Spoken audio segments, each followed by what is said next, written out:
প্রস্তাব দিয়েছিল। তারা বিকল্প পতাকা প্রস্তাব উপস্থিত করেছিল,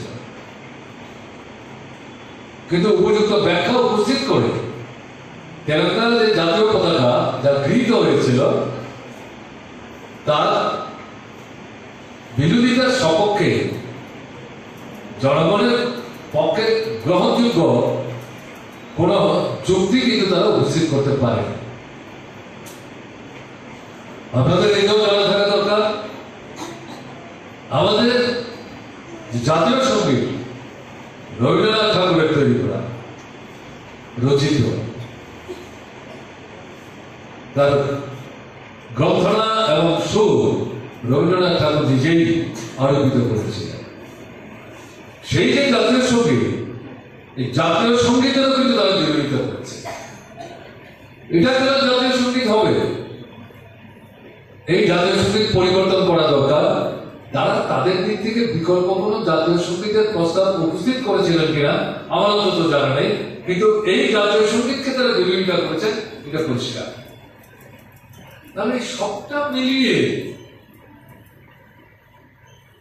ব্রিটিশের বদলে হন, স্বাধীনতা সংগ্রামের বিরোধিতা, সংবিধানের খসড়াকে পুরোপুরি বিরোধিতা, জাতীয় পতাকা, জাতীয় সঙ্গীত, সমস্ত কিছুর বিরোধিতা করে আমরা সেখানে বর্ণসংহিতাকে ভারতবর্ষের মানুষের বুকের উপর চাপিয়ে দেওয়ার একটা চেষ্টা নিয়ে আরএসএস সেদিন থেকেই ভূমিকা নেওয়ার ক্ষেত্রে একটা অবস্থান তারা গ্রহণ করেছে। সেই আরএসএস তাদের নিয়ন্ত্রণে 2014 সালে ভোটের মধ্য দিয়ে সাফল্য অর্জন করে বিজেপি সরকার চালাচ্ছে। প্রকাশ্যে না বললেও ঘুরিয়ে মনোসংহিতার আদলে কনস্টিটিউয়েন্ট অ্যাসেম্বলিতে যে বিষয়গুলো আরএসএস সেদিন তুলে ধরবার চেষ্টা করেছিল, যদিও প্রত্যাখ্যাত হয়েছে, সেই ভাবনাগুলো মাথায় রেখে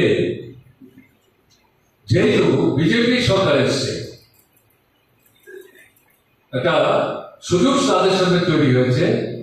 গোটা প্রশাসনের মধ্যে এবং এমনকি সেনাবাহিনীর মধ্যেও আরএসএস অনুপ্রবেশ করার সুযোগ পেয়েছে এবং আস্তে আস্তে তার সমস্ত প্রভাব প্রতিপত্তি প্রসারিত করার মধ্য দিয়ে দেশকে পরিচালিত হচ্ছে। মূল যে বিষয়টাকে ভিত্তি করে সে হচ্ছে আমাদের দেশের সংবিধান, যদিও তার মধ্যে সীমাবদ্ধতা আছে।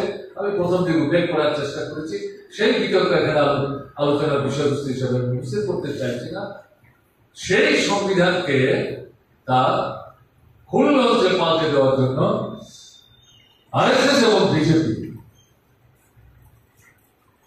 আভ্যন্তরীণ ভাবে তারা একটা সক্রিয় ভূমিকা গ্রহণ করতে শুরু করে।